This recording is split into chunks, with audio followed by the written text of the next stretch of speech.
A bill banning consumable THC products in Texas now on Governor Greg Abbott's desk. And as the governor decides what to do with it, cannabis advocates are urging him to veto it. Yeah, Lieutenant Governor Dan Patrick has been leading the push to ban THC and today explains why they are dangerous. Reporter Daniel Perot was at the press conference and he joins us live from the Texas Capitol with more details. Daniel?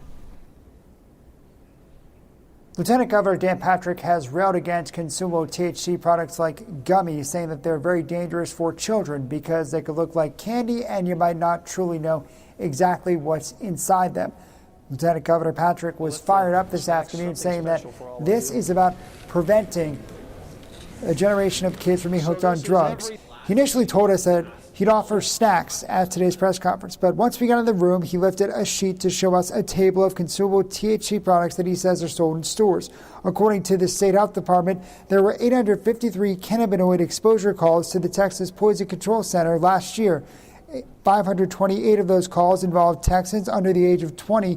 SB 3 would allow only sales of CBD and CBG, which are cannabis compounds that will not get you high. Patrick says he's confident Governor Abbott will sign this bill. I'm not worried about the governor. I'm worried about the pressure on the media and the general public to try to keep this going in some way and bring it back or stay alive. Look, they're all going to file lawsuits. We know that's going to happen.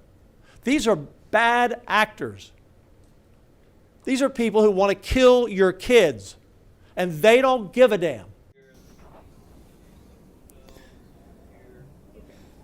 But cannabis advocates say more regulation, not a full ban, is the best path to safety. That's the approach the House originally took before reverting to a ban passed by the Senate after pressure from the Lieutenant Governor. We know that the values that he talks about of limited government and free markets resonate with this issue. He can be consistent on those principles, veto Senate Bill 3, and require that the legislature take a better approach when they reconvene again. Legislation that would expand the state's compassionate use program passed both chambers. House Bill 46 would add chronic pain as a qualifying medical condition and add 9 new dispensary licenses. House Bill 46 is now back in the House for lawmakers in that chamber to consider the Senate's changes. The governor has not said how he feels about Senate Bill 3. He has 20 days after the legislative session ends to sign a bill into law or veto it.